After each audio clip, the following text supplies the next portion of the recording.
The boy stopped breathing at dawn. Not the slow fade the healers had warned about, not the gentle dimming they kept promising would come like sleep. One moment his tiny chest rose, the next it did not, and in that silence between heartbeats, every wolf in the palace felt it, a tremor through the pack bond, thin as spider silk, sharp as a blade pressed flat against the tongue. King Fenric did not roar. He did not move. He stood at the nursery window with his back to the room, and his claws, already half-shifted, already ruining another windowsill, drove into the stone ledge until the granite cracked and dust rained down like dirty snow. The healer on duty, a gray-haired beta named Owen, who had served 3 generations of the royal bloodline, pressed 2 fingers to the infant prince's throat, counted, waited. His face did the thing faces do when the news is a door no one wants to open. He is breathing again, Your Grace. But the intervals are lengthening. Fenric's shoulders did not relax. Nothing about him had relaxed in 19 days. He had the posture of a man bracing for impact from a direction he could not identify, every muscle locked into a position that said, "I will not fall even if the ground opens." How long? 2 words, scraped out of him like rust from iron. Owen hesitated. Hesitations from physicians are their own kind of diagnosis. Days, Your Grace. Perhaps less. The prince's name was Kale. He was 7 months old. He had his mother's eyes, storm gray with flecks of copper that caught light like sparks trapped in cloud. The healers avoided mentioning this resemblance because the queen was dead and the king's grief was not the quiet kind. It was the kind that lived in the walls, that vibrated through the floorboards, that made chandeliers sway in rooms where no window was open. Queen Leora had died bringing Kale into the world, a hemorrhage that no healer could stop, no magic could reverse, no prayer could undo. She had lived long enough to hold him once, to press her nose to the crown of his head and breathe in that new life smell, and then she was gone. 7 minutes of motherhood. The midwife said she smiled at the end, but midwives always said that, and Fenric knew the difference between a smile and a body giving up its last involuntary signals. He had not touched the crown since her death. It sat on a velvet cushion in the throne room gathering dust, and the servants had been instructed to leave it exactly as it was, because the last person to adjust its position had been Leora, tilting it 2 degrees to the left because she said it looked pompous sitting perfectly straight. 2 degrees to the left. He would burn the palace down before he let someone correct it. Now the boy was dying, and the healers were stacking up in the corridor like cordwood. Fenric had summoned every known practitioner in the 5 territories: wolf healers, human physicians, omega spirit workers, even a pair of rogue practitioners from beyond the border who operated without guild sanction and charged in gold bars rather than coin. 43 healers in 19 days. Each one examined the prince with grave professionalism. Each one performed their rituals, administered their remedies, consulted their texts, and each one, without exception, arrived at the same baffled conclusion. There was nothing physically wrong with the child. His blood was clean, his organs were sound, his wolf spirit, barely formed, still translucent with newness, was present and responsive. By every measurable standard, Prince Kale was a healthy infant who simply would not wake up. He slept, he breathed, his heart beat, but his eyes stayed closed, and every day he drifted a little further from the surface, like a coin sinking through honey, visible, reachable, but moving with a patience that suggested it had no intention of stopping. The 44th healer was a woman named Margot, an alpha from the Eastern Ridge Packs who had a reputation for breaking difficult cases. She arrived with 3 assistants, a trunk full of instruments, and the kind of confidence that comes from never having failed publicly. She spent 4 hours with the prince. She used techniques Fenric had never seen, resonance mapping, where she hummed at precise frequencies and measured the vibration response in the child's spirit bond, tactile anchoring, where she pressed specific points along his spine and monitored the neural feedback through a copper mesh laid over his skin. When she emerged from the nursery, her confidence was gone. In its place was something Fenric recognized, because he wore it himself. The look of someone who has just encountered a problem that does not care how skilled they are. "The illness is not in his body," Margot said. She spoke carefully, choosing each word like a woman crossing a frozen river and testing each step. "It is in his bond." Fenric waited. His patience was not the calm kind. It was the held breath kind, the kind that precedes either understanding or destruction. "Every wolf-born child inherits a spirit bond from both parents," Margot continued. "It is formed during pregnancy and sealed at birth. When the mother dies during delivery, the bond does not sever cleanly. It tears, and the torn edge, the part that was connected to the mother, it does not heal, it searches." She paused. Fenric's eyes were on her, yellow gold, and absolutely still. "Your son's spirit bond is searching for its mother.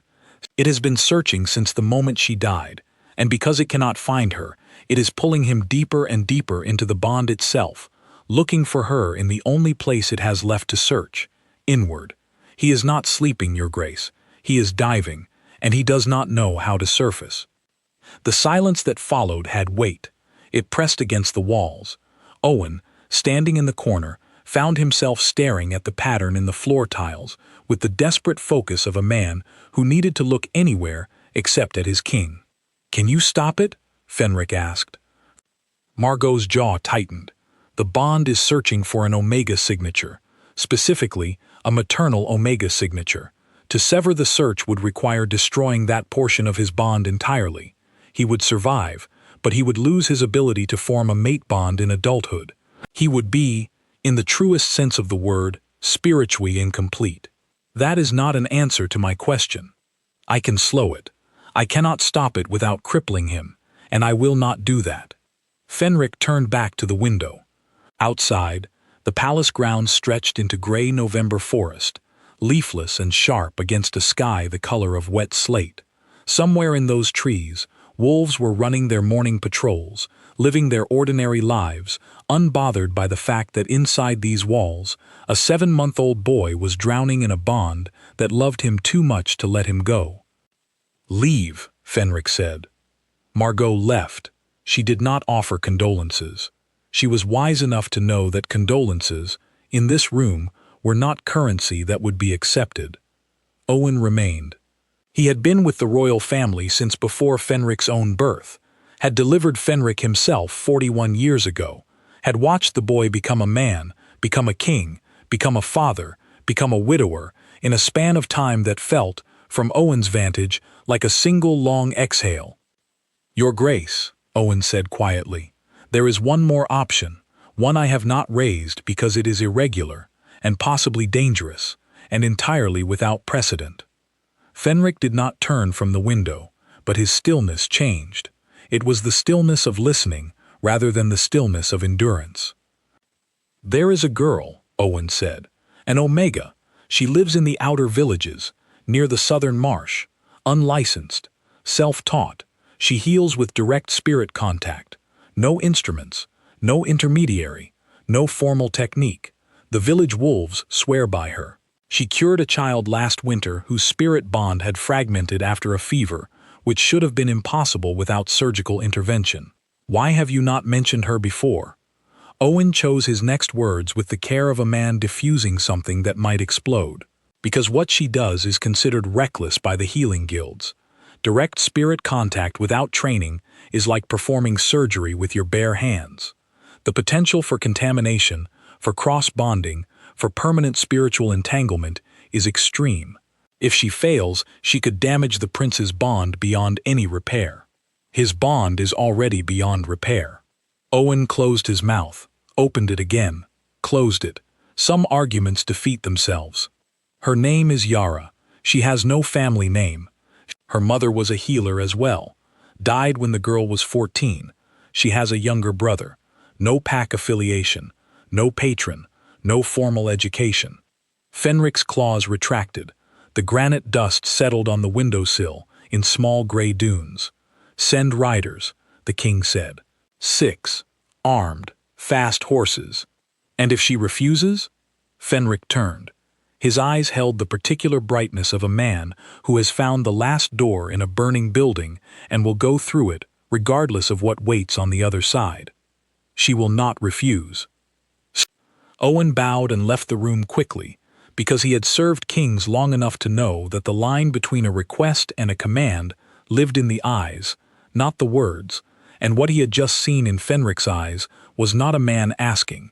The riders left before noon, 6 wolves on war horses, riding south toward a village that appeared on no map, carrying a summons for a girl who did not know that the fate of a kingdom was about to land on her doorstep like a stone thrown through a window. And in the nursery, Prince Kale breathed, shallow, slow, each breath a little further from the last, like footsteps walking away down a long corridor, growing fainter with every step, and no one running after him because no one knew which corridor he had taken. Fenric sat beside the crib. He did not touch his son. He had not touched his son since Leora's death, because the healers had warned that alpha contact might accelerate the bond's inward pull, and Fenric, who would have torn apart mountains with his bare hands to save this child, could not even hold him. He sat, he waited, he counted breaths, and somewhere in the dark behind the prince's closed eyes, the bond searched on, reaching for a warmth it would never find, calling a name it did not know it was calling, diving deeper into a silence that grew thicker with every passing hour. The palace held its breath with him.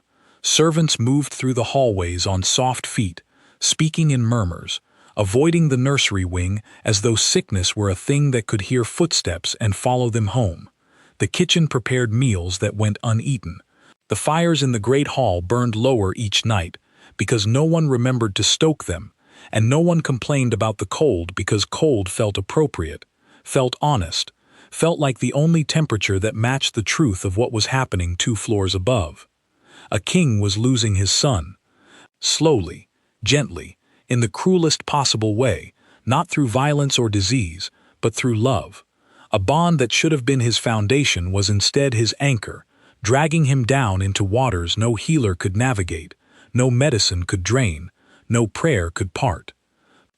And somewhere to the south, a girl with no shoes and no title and no idea what was coming was grinding herbs in a stone mortar, humming a melody her dead mother used to sing, while her younger brother threw rocks at a fence post and kept score against himself. The riders were coming. The world was about to crack open, and neither the king in his palace nor the girl in her village knew that the distance between them, 3 days of hard riding through cold November mud, was the only thing still holding the old order together. Yara heard the horses before she saw them. She was elbow-deep in a poultice for old Greta's hip, a mixture of marsh root, crushed fennel, and a particular mud from the south bank of the creek that smelled terrible and worked brilliantly, when the sound reached her. Not the lazy clip of farm ponies or the uneven gait of a trader's mule. This was military rhythm, heavy hooves hitting frozen ground in formation, the kind of synchronized thunder that meant armor, meant authority, meant trouble. She pulled her hands from the poultice, wiped them on her apron, and stepped outside. 6 riders. Full armor, war horses bred for speed and intimidation, each one the size of a small shed, breath steaming in the November air like they were running on furnaces. The lead rider carried a pennant, royal blue with a silver wolf, the mark of the Alpha King's personal guard. Yara's first thought was not fear, it was laundry. She had 3 shirts drying on the line beside the house, and the horses were going to kick mud all over them, and those shirts had taken her 40 minutes to scrub clean in creek water cold enough to turn her knuckles the color of raw meat. Her second thought was Eason. She turned. Her brother was standing behind her in the doorway, eyes wide, body already angled toward the back exit, the way prey animals angle toward escape routes before their conscious mind catches up. He was 12. He had the survival instincts of a creature that had learned very early that large things with authority rarely brought good news. "Stay," she said. "I was going to stay. You were going to run." Running is a kind of staying, just somewhere else. The lead rider dismounted. He was tall, broad, and carried himself with the rigid posture of a man who had not slept in days, but considered exhaustion a personal weakness he refused to acknowledge. He removed his helmet. His face was all hard angles and road dust, with the deep-set eyes of someone who had been staring into cold wind for too long. Yara of the Southern Marsh? His voice was formal, clipped. A voice trained to deliver orders, not conversation. Depends on who is asking. The captain blinked. He was clearly not accustomed to conditional responses from villagers. Captain Edmund Cole, of the King's Guard, the Alpha King commands your presence at the palace. You are to come with us immediately. Yara looked at the horses, looked at Captain Cole, looked at her laundry, which was, as predicted, now decorated with a fine spray of mud from the rider's approach. Commands, she repeated. Yes. Has the king considered asking? Behind her, Ison made a sound that was either a cough or a laugh, that he was trying very hard to strangle. Captain Cole's expression shifted into something that suggested he was recalculating his approach, the way a man recalculates a route when he finds the bridge he expected has been washed out. There is a child, Cole said. His voice dropped half a register, and the formality cracked just enough for something real to show through the uniform and the protocol. The king's son, the prince. He is dying, and no healer has been able to help him. The king has sent us for you specifically. I do not know why. I was not told why. I was told to bring you to the palace with all possible speed, and that is what I intend to do. Yara studied him. She had a talent for reading people that went beyond her healing gift, a practical skill born from growing up in a village where trust was a luxury, and misjudging someone's intentions could cost you a meal, a roof, or worse. Captain Cole was telling the truth, not because he was honest by nature, but because he was too tired to construct a lie. What is wrong with the child? I am not a physician. What do the physicians say? Cole hesitated. The hesitation told her more than any answer would have.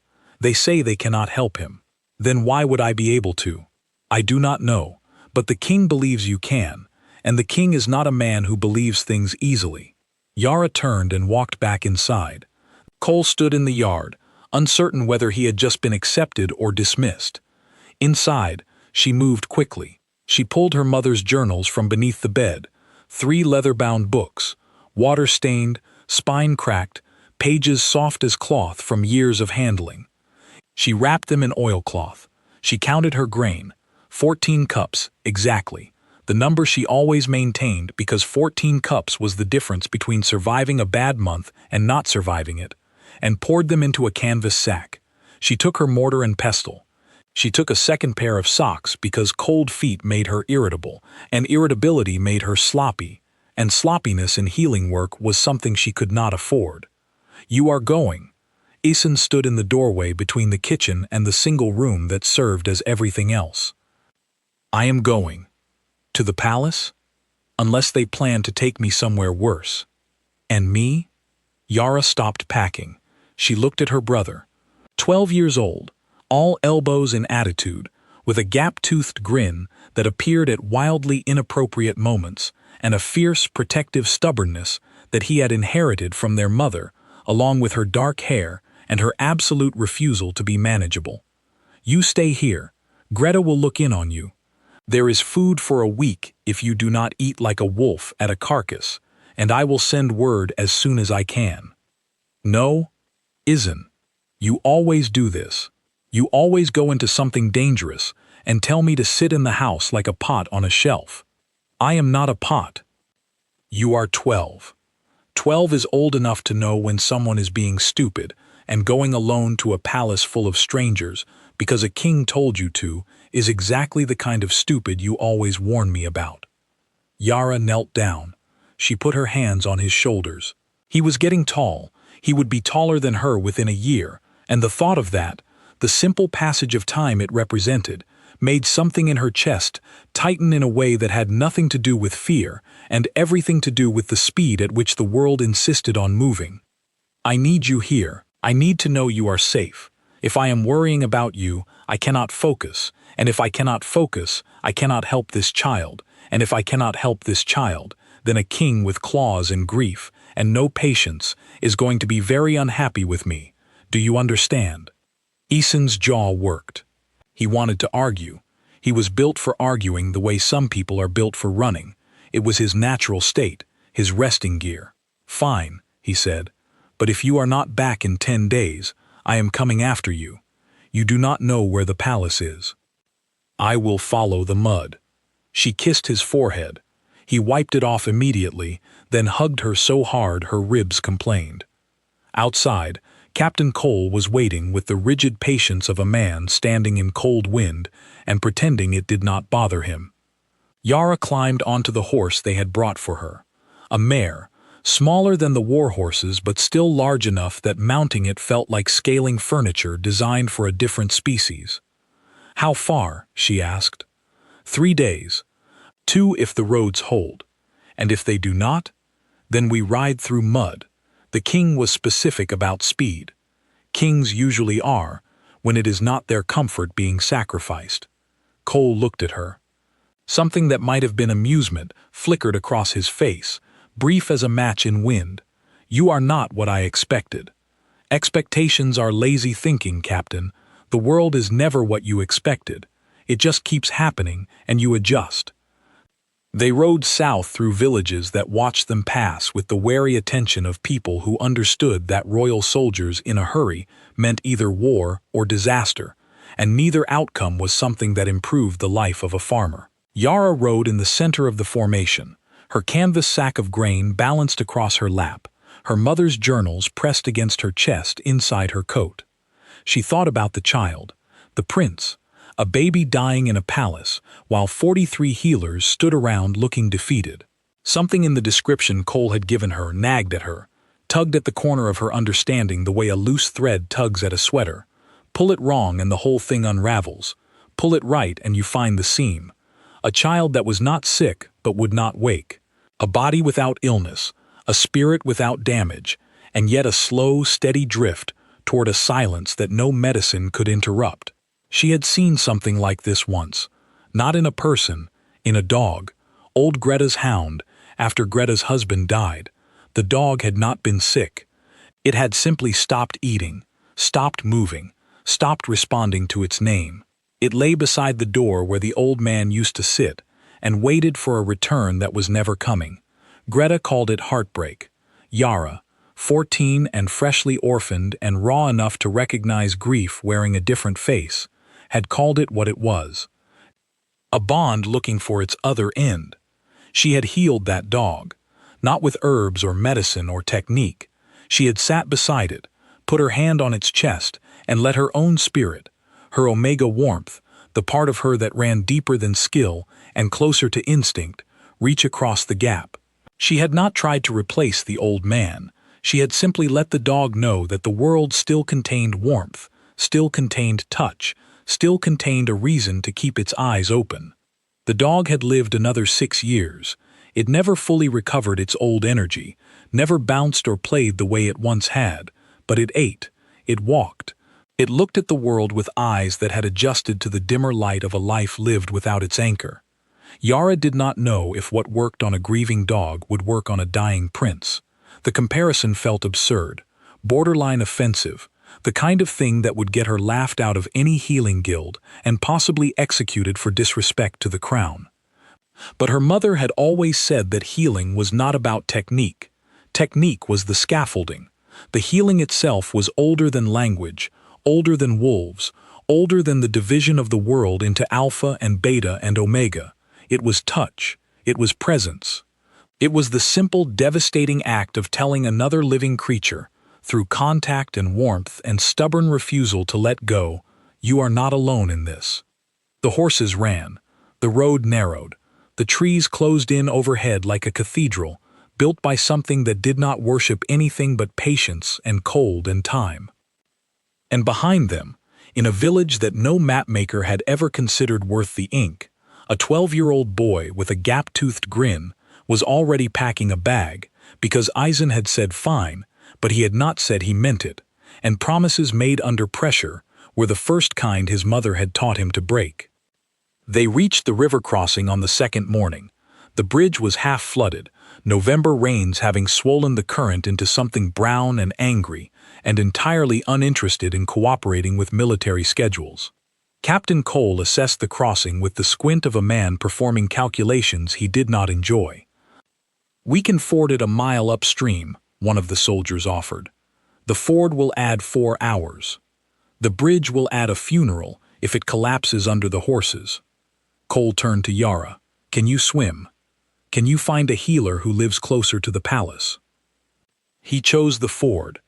They rode through water that reached the horses' chests, Yara holding her mother's journals above her head with both hands, while the mare beneath her picked its way across the rocky bottom with the careful deliberation of an animal that understood the consequences of a wrong step better than any of its riders. The current pushed against them, and the cold was the kind that bypassed skin and went straight for bone, the kind that made your teeth feel loose in your skull and your thoughts go sharp and thin as needles. On the far bank, soaked from the waist down, Yara wrung out her coat and checked the oilcloth around the journals. Dry. Everything else could be replaced. The journals could not. She opened one while they waited for Cole to reassemble his formation.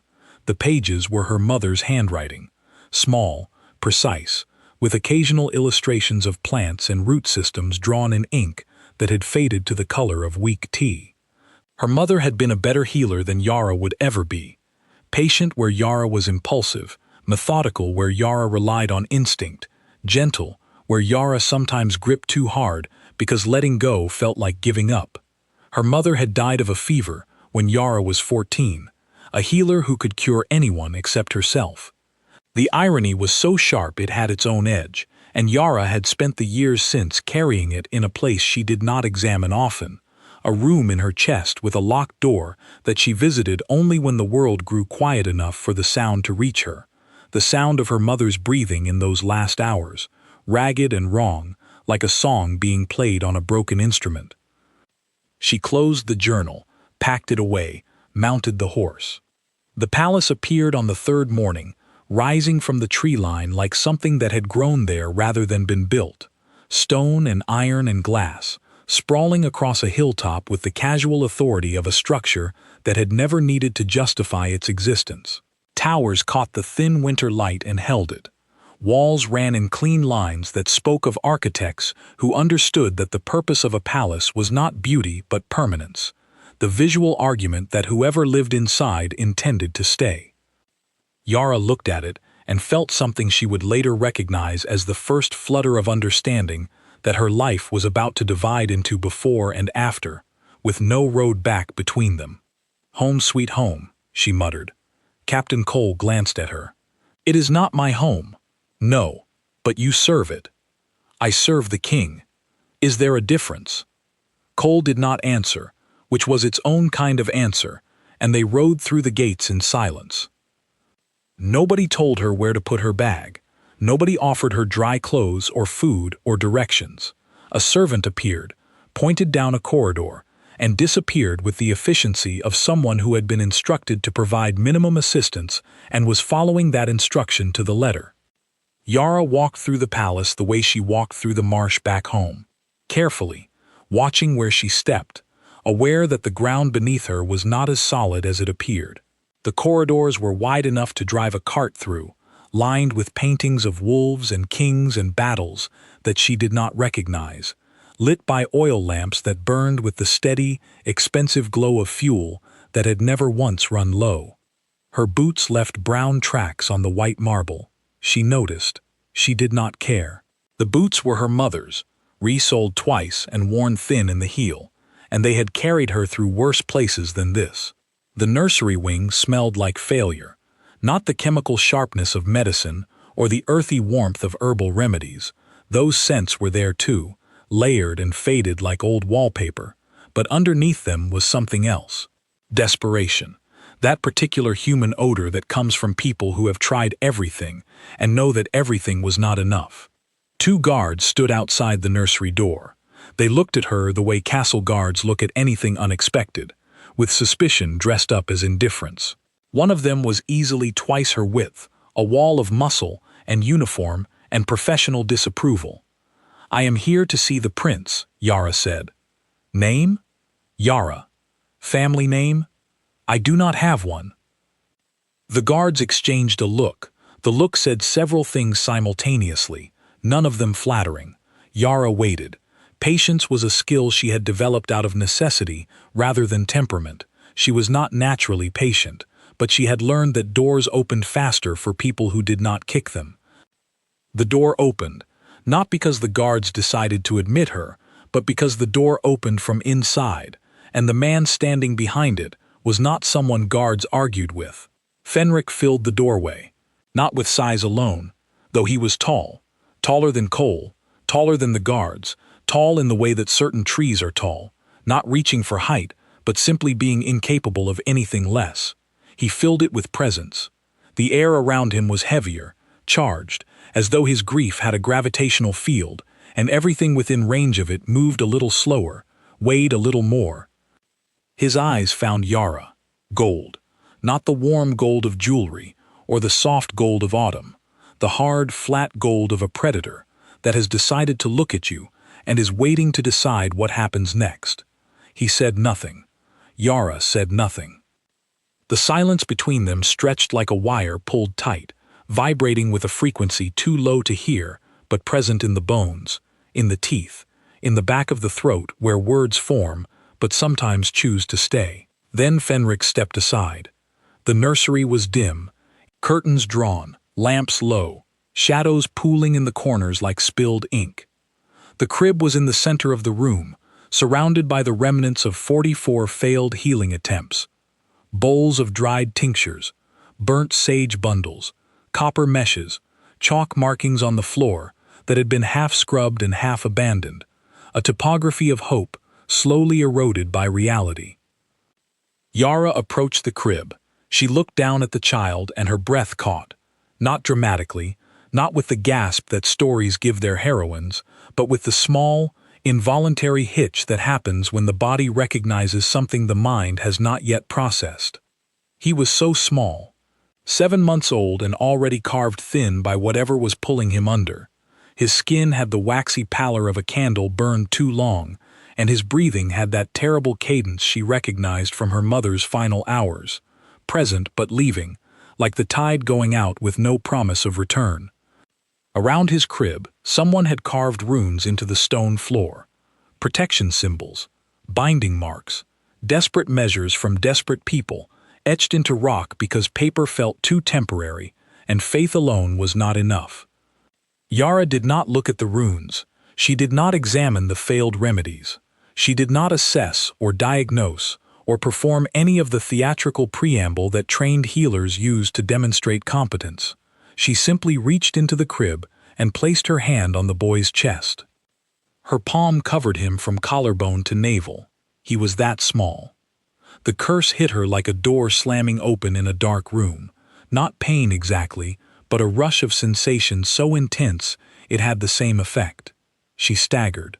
Her hand stayed on the child. Her knees buckled but did not fold, because the part of her that was a healer was already running ahead of the part of her that was a person, already mapping what she was feeling, already translating sensation into structure. She saw it. Not with her eyes, with the place behind her eyes where instinct lives, where the Omega gift resides, that deep warm space that her mother had once described as the oldest room in the soul. The boy's spirit bond was a mess, not broken. Breaking would have been simpler, cleaner, something that could be splinted and set and left to mend. This was worse. The bond had torn at the moment of his mother's death, and the torn edge had not scarred over. Instead, it had begun to search, to reach, to extend itself deeper and deeper into the boy's own spirit, looking for the Omega warmth that had been ripped away, looking for the mother end of the bond that no longer existed. It was like watching a root grow in the wrong direction. Instead of reaching outward towards sunlight and soil, it was spiraling inward, burrowing into itself, creating a labyrinth of longing that had no exit because the thing it sought was not inside. It was nowhere. It was dead. And the boy was following it down. Yara understood then what every trained healer had missed.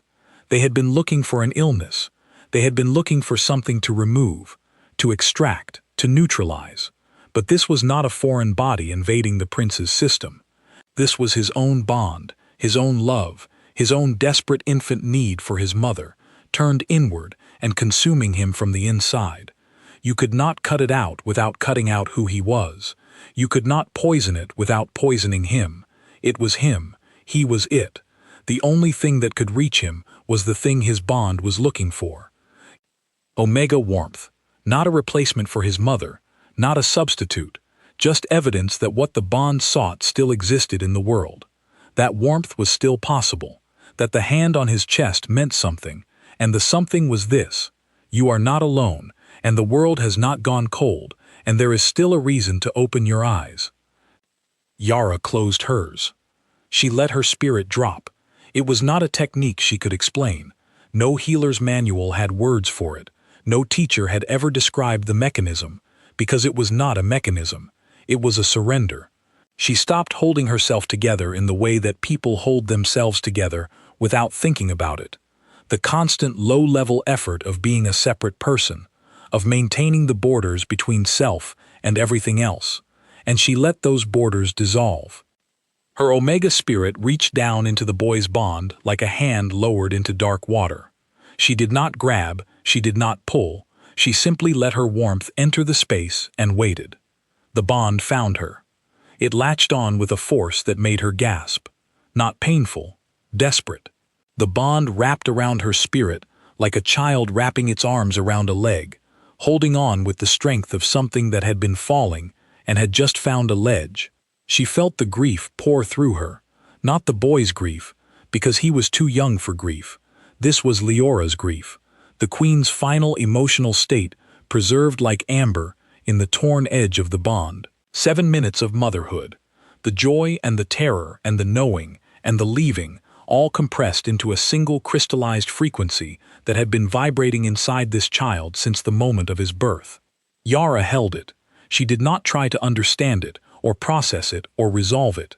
She just held it the way you hold something fragile that someone has handed you without warning, with both hands, with your whole body, with the kind of attention that comes from understanding that if you drop this, it does not bounce. She felt the boy's spirit stop its downward spiral. She felt the bond pause in its endless searching, pause and rest, pause and recognize that the warmth it had been chasing was here, was real, was not going to disappear the moment it relaxed its grip. And then, with the simplest and most devastating act she had ever witnessed, Prince Kale opened his eyes. Gray, storm gray with flecks of copper, his mother's eyes in his father's face, looking up at a stranger's hand on his chest and deciding, with the absolute authority that only infants possess, that this stranger was acceptable. He did not cry, he did not startle. He looked at Yara with an expression of such calm recognition that it stopped her heart for a beat, because babies did not look at strangers like that. Babies did not recognize people they had never met, and yet this baby looked at her with the unmistakable certainty of someone who had been waiting for exactly this person and was mildly annoyed that she had taken so long. Behind her, Fenric made a sound. Yara turned. The king was standing exactly where she had left him, in the doorway, unchanged in posture, unchanged in position, but his face had broken open. Not collapsed, broken open the way a dam breaks open, the way ice breaks open on a river in spring, the way anything breaks open when it has been holding too much for too long, and the holding simply becomes impossible. His eyes were wet, his jaw was locked. His hands, those clawed, dangerous, royal hands, were trembling at his sides, with the effort of staying where they were instead of reaching for his son, because 22 days of being told not to touch had turned every instinct he had into a war with his own body. "Pick him up," Yara said. Fenric did not move. "Your Grace, pick up your son." The king crossed the room in 3 steps.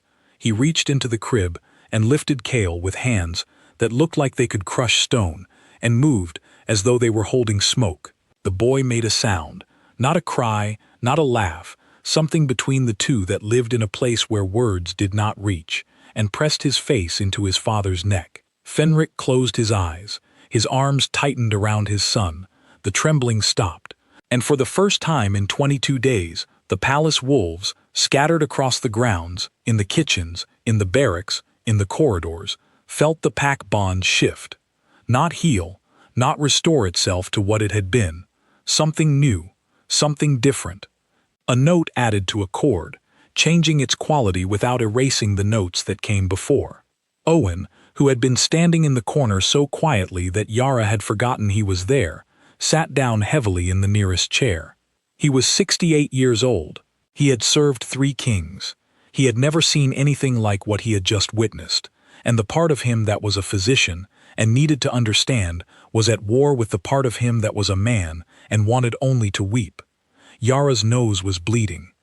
She realized this when a drop of red landed on the white marble between her boots, and she stared at it for a moment with the detached fascination of someone whose body has just done something unexpected without consulting her first. She wiped it on her sleeve, her only clean sleeve. She would need to do laundry again. Her knees folded. She sat on the floor, not gracefully, not with the controlled descent of someone choosing to sit, but with the abrupt collapse of a body that has spent everything it had and is now presenting the invoice. From the floor, she could see the underside of the crib, the carved runes, the scuff marks where healer after healer had stood and failed. She could see Fenric's boots, military issue, worn at the toes, incongruous on a king. She could see the dust motes drifting in the thin light that leaked through the curtain edges, floating with the lazy indifference of things that exist outside of human drama and do not care about kings, or children, or bonds, or grief. She thought about her laundry, hanging on the line back home, probably dry by now, probably knocked to the ground by wind, probably being used as a bed by one of the village cats. She thought about Æson, who was almost certainly not where she had left him, because her brother kept promises, the way sieves kept water. She thought about the 14 cups of grain in the sack she had left by the front entrance, and wondered if anyone had thought to move them, or if they were sitting on the palace floor being stared at by servants who had never seen unrefined grain outside of a textbook illustration. The king looked down at her. The boy in his arms was making quiet, contented sounds, the sounds of a creature that had surfaced from deep water and was remembering what air tasted like. "Thank you," Fenric said. 2 words, simple, delivered without ceremony or embellishment. But the weight behind them was a living thing, heavy and warm and trembling, with everything that words cannot carry, when the thing they are trying to carry is too large for language. Yara looked up at him from the floor, her nose still bleeding, her body wrung out, her spirit aching in places she did not have names for yet. "Do not thank me yet," she said. "The bond is stable but fragile. The grief knot is still there. I absorbed enough to bring him back, but it will rebuild if I stop. He needs ongoing contact. Days, maybe weeks. I do not know how long." "Then you will stay." It was not a question. It was not an order. It occupied some third space between the two, the space where desperation meets authority and produces something that sounds like both but is neither. Yara looked at him, at the cub pressed against his neck, at the room full of failed remedies and carved runes, and the ghost of 44 healers who had left with clean hands and defeated eyes. "I will stay," she said. She did not know, sitting on that cold marble floor with blood on her sleeve and dust in her hair and her bones aching from the inside out, that the word stay was going to become the most complicated word in her vocabulary, that it would stretch and bend and break and reform itself over the coming weeks until it meant something so different from what she intended that she would barely recognize it as the same word. But that was later. For now, she sat on the floor, and the king held his son, and the boy breathed, not shallow, not fading, but full and strong and rising, each breath a small declaration that the world was still worth the effort of filling his lungs. Owen brought her food an hour later. Bread, cheese, a bowl of broth that was richer than anything she had tasted in her life, the kind of broth that came from kitchens where bones simmered for days and no one worried about wasting fuel. She ate on the floor. Owen sat in his chair and watched her eat with the expression of a man trying to reconcile what he had just witnessed with 30 years of medical training. "How did you do that?" he asked. "I do not know." "That is not a satisfactory answer." "It is the true one." "Would you prefer a satisfactory lie?" Owen almost smiled. "Almost. I have spent 3 decades studying spirit bonds. I have read every text, attended every lecture, observed every technique. What you did in that room does not appear in any of them." Yara tore off a piece of bread, chewed, swallowed. "My mother used to say that the best healers are the ones who forget everything they have read and remember everything they have felt. The books tell you what a bond looks like from the outside. They do not tell you what it feels like from the inside. And you can feel it from the inside?" "I can feel everything from the inside. That is the problem." She did not elaborate. Owen did not push. There are conversations that announce their own boundaries, and this was one of them. A door opened exactly as wide as its owner intended, offering a view, but not an invitation. The prince slept that night in his father's arms. Not the deep, unreachable sleep of the past 22 days, but the ordinary, animal sleep of an infant who was warm and fed and held. He made small sounds in his sleep, grunts, sighs, the occasional vowel that was practicing for words it did not yet know it needed. Normal sounds, living sounds, sounds that the nursery had not heard in 3 weeks and that echoed off the walls with the tentative joy of something returning to a place it had been afraid it would never see again. Fenric did not sleep. He sat in the rocking chair beside the crib, the chair Leora had chosen, solid oak, wide-armed, built for long nights and small bodies, and held his son against his chest and listened to him breathe. Yara slept on the floor of the room they gave her. Not because the bed was uncomfortable. It was the most comfortable surface she had ever encountered, a mattress so thick and soft it felt like lying on a cloud that had been trained in hospitality. But because her body, after what it had done, wanted contact with something solid and unyielding, something that would not give, something that would press back against her and remind her that she was still here, still herself, still occupying a body that had borders and edges and a definite shape. She dreamed of her mother, not the dying version, not the fever-ravaged final days, the living one, the one who sang while grinding herbs, who laughed at her own jokes before she finished telling them, who held Yara's hands when she was small and said, "Your gift is not a skill, little one. It is a door. Be careful what you let through it." Yara woke with wet cheeks and the taste of marshroot on her tongue, and for a moment she did not know where she was. The ceiling was too high. The air smelled wrong. The silence was the wrong kind of silence, not the living quiet of a village at dawn, full of birds and wind and distant goats, but the held-breath quiet of a place waiting for news. She wiped her face, stood, put on her mother's boots. Whatever was coming next, she was going to meet it standing up. 3 days became 7, 7 became 14. The prince improved steadily, his color returned, his appetite sharpened, his cries developed the full-throated authority of a child who understood that noise produced results and intended to use this knowledge liberally. But the bond remained fragile, threaded with the grief knot that Yara had partially absorbed but could not yet fully dissolve. Every 3 days, she sat with him. She placed her hand on his chest, closed her eyes, and let her spirit descend into the space where the knot lived. Each session was a negotiation, coaxing the grief to loosen its grip, absorbing what she could, redistributing the weight so that the boy's bond could bear it without collapsing. Each session left her destroyed. That was the only word for it. Not tired, destroyed. Her nose bled, her vision blurred. Her hands shook for hours afterward, and the headaches that followed were the kind that lived behind her eyes and throbbed with her heartbeat, turning every blink into a small event. Nobody asked if she was all right. The servants brought her food and clean linens and bathwater with the impersonal efficiency of people serving a function rather than a person. The healers who remained on staff watched her from a professional distance, taking notes, measuring the prince's vital signs before and after each session, recording data they did not understand and could not replicate. The guards outside the nursery let her pass without comment, their faces blank, as the walls they stood against. She was a tool. She understood this.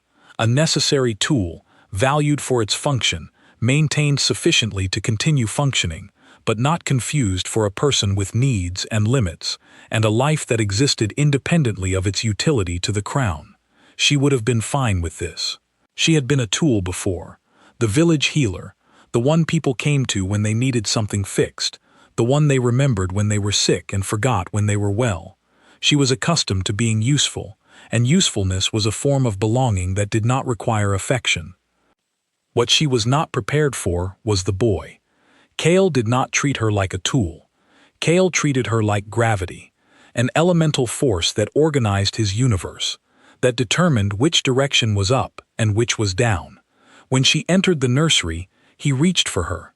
When she left, he screamed, not the performative screaming of a child testing boundaries, but the raw, primal wail of a creature whose survival instinct had bonded to a specific person and could not understand why that person was permitted to leave. He knew her smell. He knew her heartbeat. He knew the exact texture of her spirit, the way it felt when her hand touched his chest and the warmth flowed in. He had been drowning, and she had pulled him out, and the part of his brain that handled threat assessment, which in a 7-month-old is basically the entire brain, had filed her under necessary for survival and was not interested in revisions. Yara tried to maintain distance. She was a healer, not a mother. She was temporary, a patch on a wound that would eventually heal itself. She told herself this on the 5th day, while holding him in the rocking chair, because he would not stop crying until she did. She told herself this on the 8th day, while singing to him, a marsh lullaby, her mother's song, the one about the moon and the water and the fish who swam upstream because it forgot where it came from. She told herself this on the 12th day, when he fell asleep in her arms, and she sat there for an hour after he was fully asleep, not because he needed her to stay, but because she was not ready to put him down. She was in trouble. She knew she was in trouble the way you know a storm is coming, not from a single sign but from the accumulation of small wrongnesses, a pressure change in the atmosphere of her own chest, a gathering weight that had no name yet but was building towards something she could not prevent. The court noticed before she did. Whispers began on the 4th day. By the 2nd week, they had developed structure and purpose, the way weather develops from scattered clouds into organized fronts. An unlicensed Omega healer from a nameless village, bonding with the crown prince. The implications multiplied in the hands of people who made their living from implications. She is anchoring herself in the bond. She is using her access to create dependency. She wants a claim. She wants status. She wants the one thing an Omega from the mud villages could never earn through legitimate channels: proximity to the throne. Lord Garrett Sereth, the king's uncle, was the Whisper's most enthusiastic architect. He did not spread gossip himself. That was beneath his station. He simply created the conditions in which gossip thrived, the way a farmer creates conditions for crops. A raised eyebrow at counsel, a carefully worded concern delivered to the right advisor at the right moment, a question asked in a tone that contained its own answer. Is the crown truly safe in the hands of a woman we know nothing about? Sereth was 61 years old, silver-haired, impeccably dressed, with the smooth patience of a man who had been positioning himself near the throne since before Fenric was born. He had never wanted to be king. He wanted to be the person the king listened to, which was better than being king because it carried the power without the accountability. Fenric's marriage to Leora had been a setback, an Omega queen with sharp political instincts and zero tolerance for court manipulation. She had seen through Sereth on their first meeting and had spent her marriage systematically reducing his influence, rerouting his alliances, blocking his appointments. Her death had been, for Sereth, a recalibration. The king was grieving. The heir was an infant. The power vacuum was not a crisis. It was an opening. And now this girl from the marsh was sitting in the middle of his opening, getting blood on her sleeve and holding the prince like she had a right to. Sereth requested a private audience with the king on the 14th day. Fenric granted it because refusing would have required energy he did not have and attention he could not spare. The conversation took place in the king's study, a room that had once been full of Leora's books, and now contained only Fenric's maps and a silence that neither man acknowledged. "The court has concerns," Sereth began. He spoke the way a surgeon handles a blade, precisely, without unnecessary motion, every word placed where it would do the most work. "The Omega healer has been in direct contact with the prince's spirit bond for 2 weeks. No supervision, no oversight, no credentials, no formal bond work license. She is, by every legal standard, performing an unlicensed medical procedure on the heir to the throne." Fenric was standing at the window, his default position. The window was becoming his anchor, the way the crib was becoming Yara's, a fixed point in a world that kept shifting. She saved his life. She did. And the crown is grateful, but gratitude does not override governance. What happens when the prince's bond becomes permanently dependent on her? What happens when an Omega with no family, no allegiance, and no accountability holds the spiritual health of the future king in her hands? What leverage does the crown have if she decides to make demands? She has made no demands. Not yet, but she is an Omega living in a palace, bonded to a prince, with no supervision and no contract. The situation is inherently unstable, and instability near the succession is a threat to the realm. Fenric turned from the window.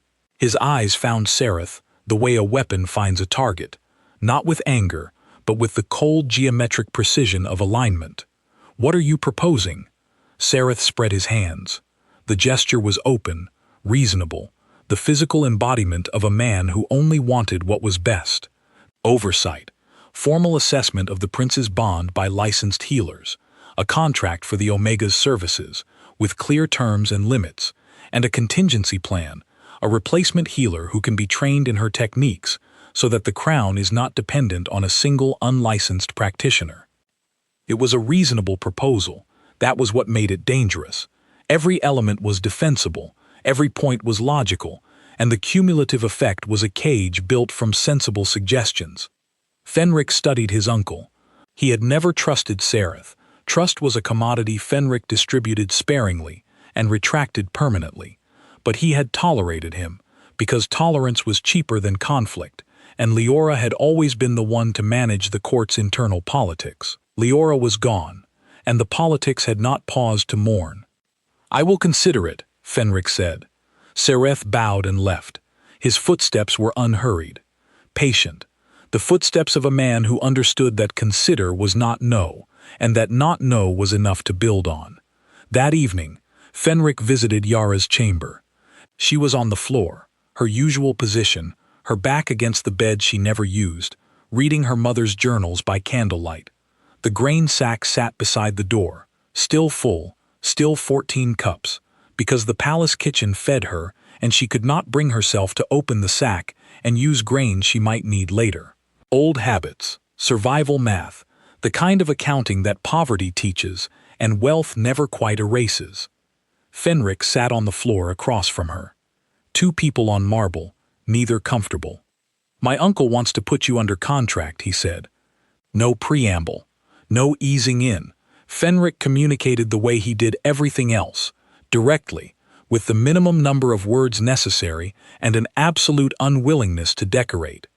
"Your uncle wants to put me under control," Yara corrected. Fenric looked at her, not surprised. Fenric did not do surprise. It required a baseline expectation of how things should go, and he had lost that baseline 22 days ago, but something close to it. Recognition, maybe. The recognition of someone who saw the same things he saw and did not bother pretending otherwise. "Yes," he said, "he does. And you? I want my son alive. Everything else is negotiable." "Including me?" The question sat between them. Yara had not meant it the way it sounded, or maybe she had. She was too tired to audit her own intentions, and tiredness made her honest in ways that were not always strategic. Fenric's jaw tightened. He looked at the grain sack, looked at the journals, looked at the boots sitting beside the bed, mud still clinging to the soles. 400 miles of dirt from a village he had sent soldiers to, because a physician had mentioned a name, and a king had run out of options. "No," he said, "not including you." Yara did not know what to do with that. It was not a declaration. It was not a promise. It was a line drawn in conversational sand, and she was standing on the side of it that he had chosen to protect, and neither of them understood yet what that meant or what it would cost. "Your son's bond is getting stronger," she said, because medical updates were safer than whatever territory they had just wandered into.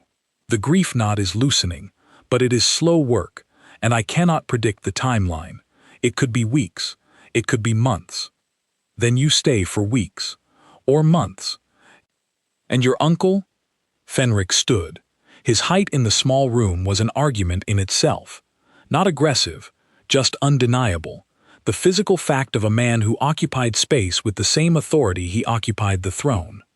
"My uncle," he said, "will learn to adjust." He left.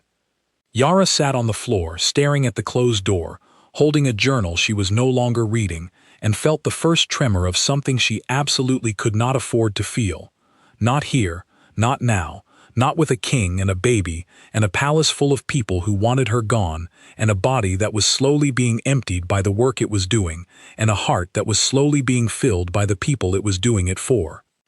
She opened the journal. Turned to a page her mother had marked with a dried marsh flower, brown and flat and fragile enough to crumble at a touch. The page read, in her mother's small, precise handwriting, "The danger of healing is not what it takes from you. The danger is what it gives you. Every person you save becomes a thread attached to your spirit, and enough threads will hold you in place even when you need to leave." Yara closed the journal. She pressed her forehead against the leather cover and breathed. Her mother had always been right about the things Yara most wished she was wrong about. The next morning brought a small surprise. Owen appeared at her door carrying a tray, not the standard servant tray of bread and broth, but a proper breakfast. Eggs, fried in butter, toast with honey, a cup of tea that smelled like real tea leaves rather than the pale imitation she brewed from dried herbs at home. "The king instructed the kitchen to prepare your meals separately," Owen said, setting the tray on the table she did not use because eating at a table felt presumptuous in a room she had not been invited to consider her own. He was specific about portions. Yara looked at the tray, looked at Owen. "The king is monitoring my food intake?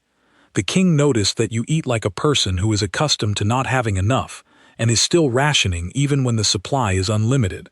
His exact words were, 'She will work herself to death if someone does not feed her properly, and I will not have that on my conscience.'" There was something in the way Owen delivered this, carefully neutral, as if he were reading a weather report rather than relaying a king's private observation about a woman he barely knew, that told Yara more than the words themselves. She ate the eggs.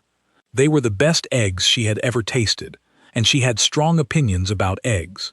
Eason would have lost his mind. Eason would have eaten 6 of them and asked for more, and then complained about a stomachache, and then eaten 2 more because her brother treated his own discomfort as a personal challenge rather than a signal to stop. Eason. She had sent word through Captain Cole's riders on the 3rd day, a letter, short, reassuring, full of the careful lies that older siblings tell younger ones when the truth is too complicated and the distance too great for honesty. "I am safe. The palace is fine. The food is good. I will be home soon." She had received no reply. This could mean many things. It could mean the letter had not arrived. It could mean Eason could not find paper. It could mean Eason was busy being 12 and had better things to do than correspond with a sister who had abandoned him to go play doctor for a king. Or it could mean what Yara suspected it meant, which was that Eason was no longer in the village, that her brother had done exactly what he said he would do, and that somewhere between the southern marsh and the royal palace, a 12-year-old boy with no shoes and 8 remaining teeth was making his way toward her with the unstoppable determination of a creature that does not understand the word impossible because nobody has ever bothered to explain it to him. She finished the eggs, drank the tea, looked at the empty plate, and felt the peculiar guilt that comes from being cared for by someone you cannot repay, a guilt she recognized because she had felt it every time a village family brought her food after her mother died, Every time old Greta left a basket of bread on her doorstep without knocking. Every time the world demonstrated that generosity existed despite all evidence to the contrary. She washed her face, put on her boots, walked to the nursery. Cale was awake. He saw her from across the room and made a sound that was not a word yet, but contained, in its vowel-rich enthusiasm, all the structural elements of the word finally. His arms extended, his fingers opened and closed with the grasping urgency of a child who had identified what he wanted and saw no reason to wait for the world to deliver it at its own pace. Yara picked him up. He grabbed a fistful of her hair and held on. She did not untangle his fingers. She let him hold on because holding on was what he needed, and because, if she was being honest, if she allowed herself the dangerous luxury of honesty, she needed to hold on to something too. Sereth moved on the night of the autumn equinox. He chose the date for its symbolism, the balance point, the pivot between light and dark, but also for its practicality.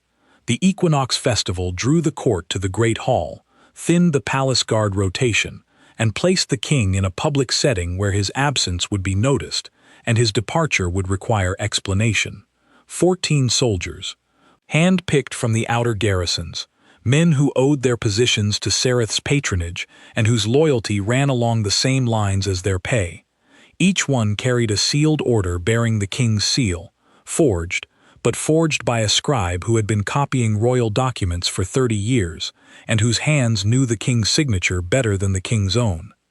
The order was simple. The Omega Healer was to be removed from the palace immediately, transported to the eastern border, and released into the jurisdiction of a minor pack lord who owed Sereth a favor, large enough to guarantee silence. The justification was medical. An unlicensed practitioner constituted a danger to the prince, and her removal was a matter of crown security. It was clean. It was plausible. It had the tidy, bloodless efficiency of a plan designed by someone who understood that the most effective coups do not require violence, they require paperwork. Sereth had not accounted for one variable. It was a small variable, 12 years old, missing 2 teeth, and it had been living in the palace stables for the past 9 days.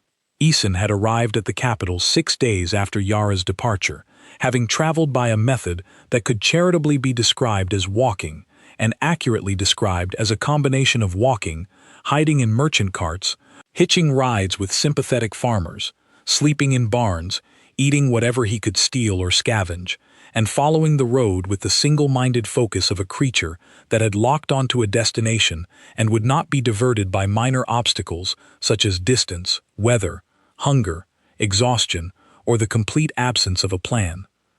He had not announced himself at the palace gates. Announcing himself would have resulted in questions, and questions would have resulted in answers, and honest answers would have resulted in a 12-year-old being sent home, which was the one outcome he was not prepared to accept. Instead, he had slipped in through the stable yard during a feed delivery, wedged himself into a gap between hay bales in the back corner of the 3rd stable, and set about the business of surviving in a place where no one knew he existed.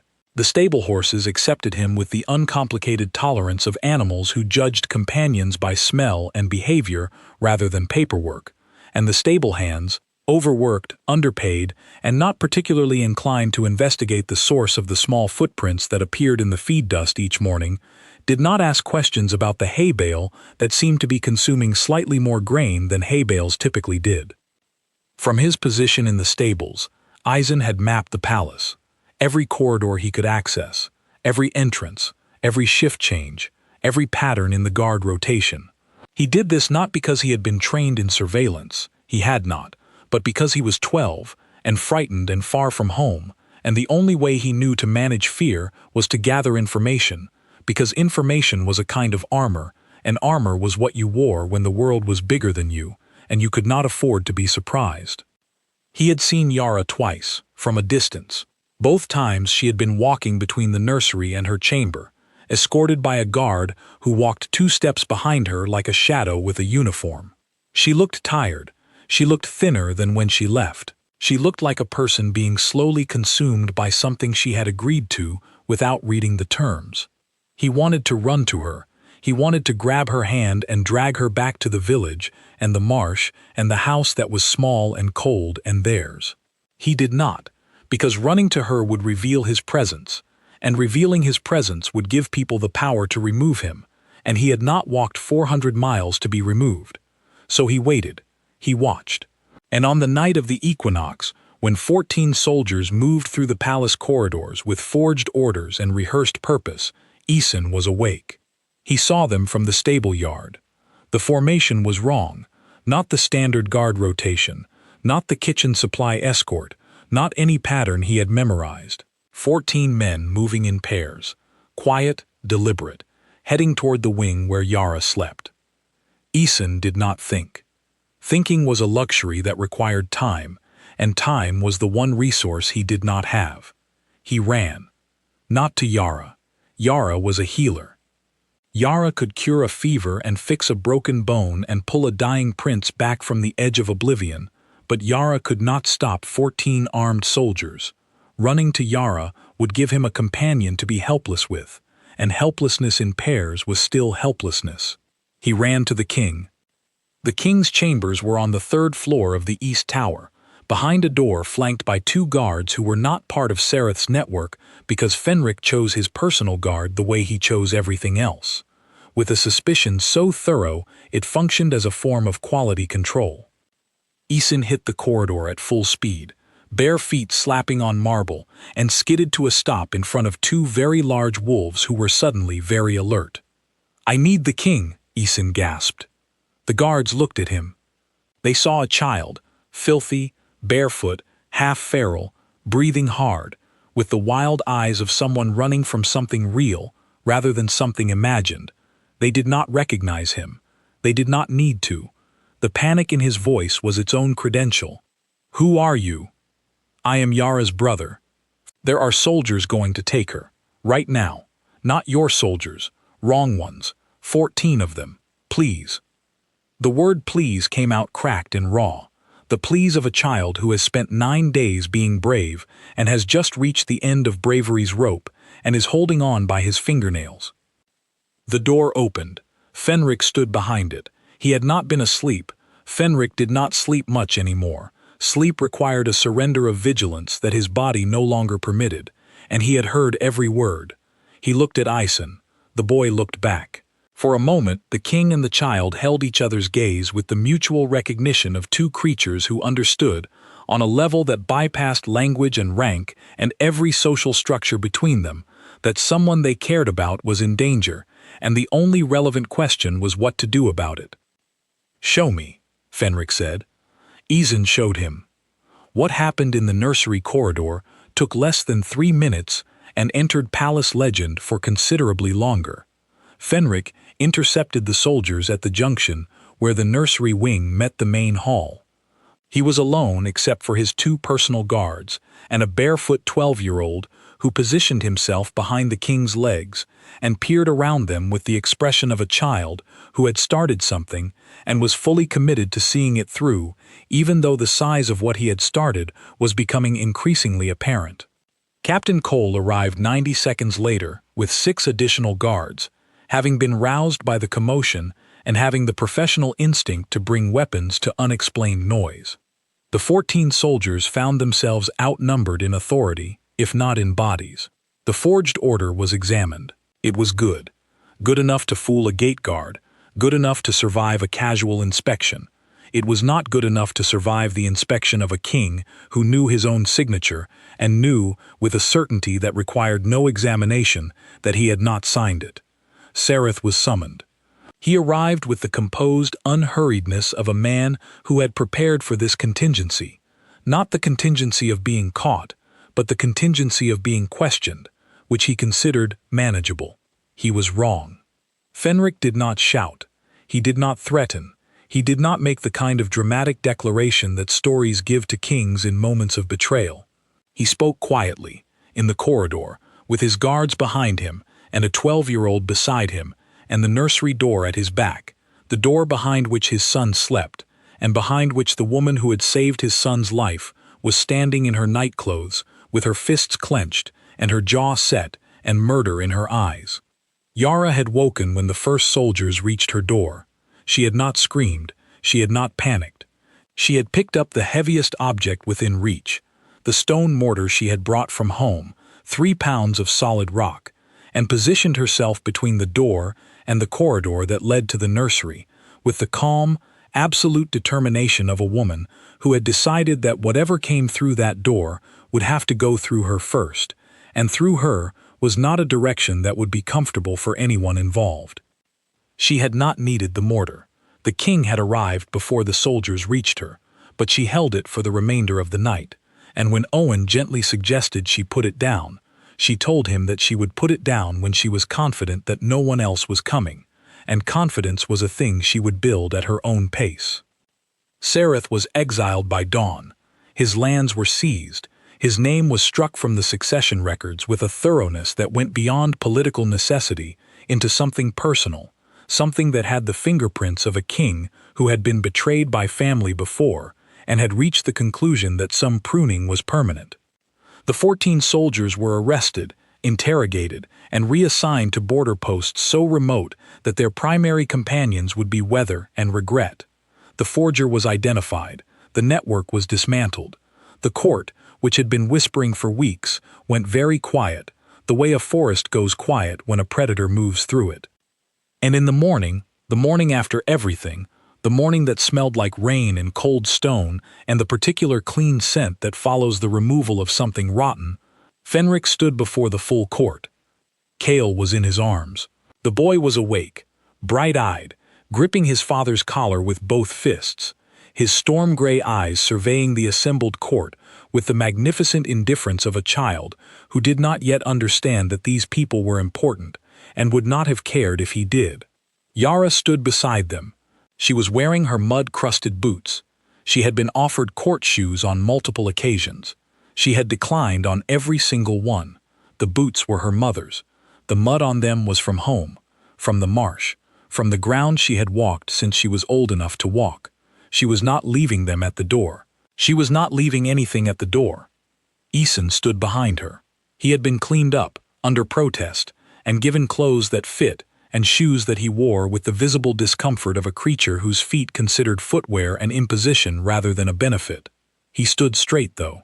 Straighter than Yara had ever seen him stand. He had done a thing, a big thing, and the bigness of it had rearranged something in his posture, had shifted the angle of his shoulders from the defensive hunch of a child protecting himself to the squared stance of a person who had discovered he could protect someone else. Fenric spoke. His voice filled the hall without effort, the way water fills a vessel, not by force, but by the simple property of having no empty space left unfilled. He named Yara the Royal Spirit Healer. The title had not existed before that morning. It came with a seat on the King's Council, a formal rank that placed her above the court physicians and below the Lord Commander, and a set of rights that included, among other things, the right to refuse any order that she believed compromised the prince's care. He named Eisen a ward of the crown, full rights to education, training, housing, and meals that did not need to be stolen from stable grain bins. The boy would be raised as a member of the royal household, with all the protections and privileges that entailed. The court listened. The court did not murmur, did not object, did not exchange the significant glances that usually accompanied unexpected royal proclamations. The court had seen what happened to the last person who opposed the king on this subject, and the court was composed of people who understood the difference between a battle worth fighting and a wall worth walking into. Then Fenric did the thing that none of them expected.